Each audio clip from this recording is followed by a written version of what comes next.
it's getting a little refreshed, it's getting a little update here and there, and a few bits done to the roundabout. But I really wanted to test it because, well, it's only the only family car, really properly family car, that BMW make, when you think of it. We're so used to BMW being, you know, wow, that sun is really bright, being all about the rear wheel drive and the manly, joyous power that comes from these kind of vehicles. And then there's this. This that is a front wheel drive, 7-seat people carrier to all intents and purposes. And here I sit in it, not really being that very much excited by it. But that's kind of the point. It's not meant to be exciting. It's meant to be practical. And it manages to do the practicality thing really well. I'm genuinely surprised by being able to fit in the final row of seats, in the second row and in the front row, without really having to shuffle it around too much. Although you will have to compromise, let's be serious. It's not a full-time 7-seat car now. This is a 5+2, I would say. With comfort. And I have a certain level of expectation when it comes to a BMW car. And this is kind of troubling me, because this doesn't really feel like a BMW car. It feels like a decent front-wheel drive people carrier. But when I look at the Bavarian badge here, I instantly think of rear-wheel drive, surge of power, oversteer, you know, M cars and things. Got connected drive, which allows you to get hold of a concierge, to ask the concierge to set a sat-nav for you, which is always quite nice. It's quite a simple thing to do. You just go down to connected drive, you press that, and then you go concierge services here like this. Then you go start service. Let's find out what the concierge has to say. It's making a phone call, but I don't know if it's making... Welcome to the BMW Concierge service. To further improve our quality of service, calls will be recorded and may be monitored. Should you not consent, please inform our service specialist.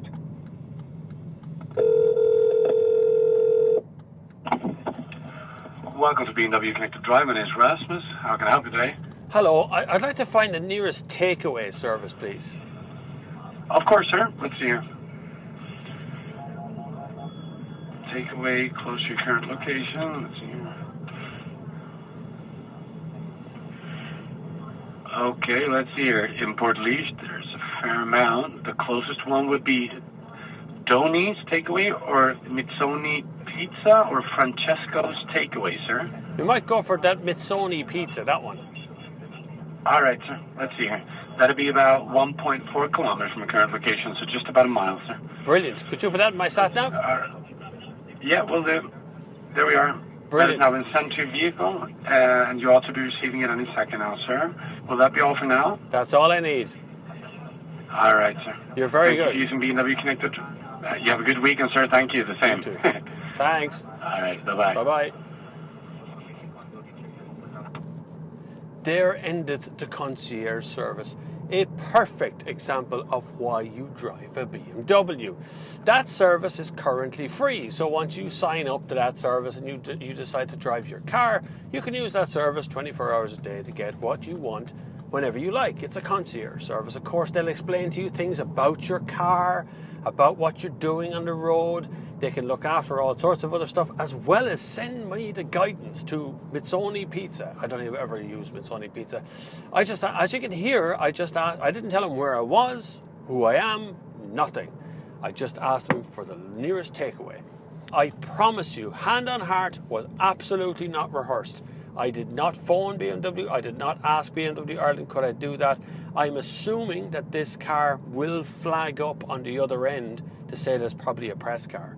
So it may go through to an individual person. I'm assuming the worst. Obviously, it's my job to do that, to kind of assume that BMW has staged a little bit of that. So these systems are brilliant. They're on the way. They're all part of the automated driving systems. They're all part of what's coming, what's in our future. Diesel has a limited future at the moment. Petrol has a limited future at the moment. Britain is going to stop selling them by 2040, is it? I think Ireland's going to be sooner, possibly 2030, 2025, somewhere around there before we stop with them as well. So electric is going to be here, and possibly an other fuel, which may be hydrogen, or maybe some other version of a eureka moment that somebody has somewhere and goes, oh, I know what kind of fuel we need. We need to sell more unicorn urine, and that will be our fuel, or whatever it may be. Something will come and change how we power cars. But until then, this diesel engine is actually quite smooth. It goes through the gears nicely. This is an automatic gearbox, which is very good. One thing I have to remark on is the fuel economy. It is exceptional.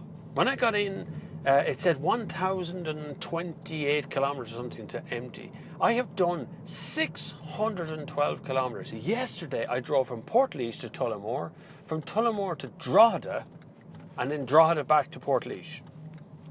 So I have 612 kilometers on the clock of this, and I still could do another 500 kilometers to empty. That's what it says right there. And if I go to Eco Pro mode, I shouldn't have a problem with that. Bugbear problems. What have I got? Well, I don't know why when I set Eco Pro here, that it won't stay in Eco Pro when I turn the car off. Why is that, BMW? What sort of emissions thing is going on there that it has to go back into D? Why won't it stay in Eco Pro? When the 7 seats are up, the boot is, well, gone. It's not really there. You're not going to fit much in it with the 7 seats up. In 5-seat mode, it's absolutely brilliant. Gigantic boot, flat floor. Lovely little cubby holes either side. That's very clever. In 2-seat mode, you drop everything. You basically buy in a van.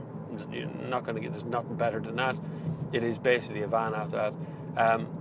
I can highly recommend the BMW 2 Series, but you kind of got to forget it's a BMW. You sort of have to leave your expectations at the door when you're looking at this as a car. You kind of got to get your head around the fact that it's a people carrier and it's a BMW. Which is kind of weird. For the money, still, to me, at the moment, space-wise, retail area-wise, the Volkswagen Touran has it. Only by that much, but it has it though, because there's more boot space. The 7 seats operate a little bit more simple. But then this is BMW's first generation of this car. I very high expectations, but they've never done a people carrier before. So they've not to base it on. It's very easy to point fingers and say, you know, this is wrong, that's wrong. But actually, pretty much everything is good and proper and right in this. You do need to pay a little extra to get a few options on the car, but they're worth it. Most of them are worth it. Particularly that concierge service. I quite like that thing. I quite enjoy that. If you don't enjoy phoning people up to ask them directions, well, you know, that's your problem.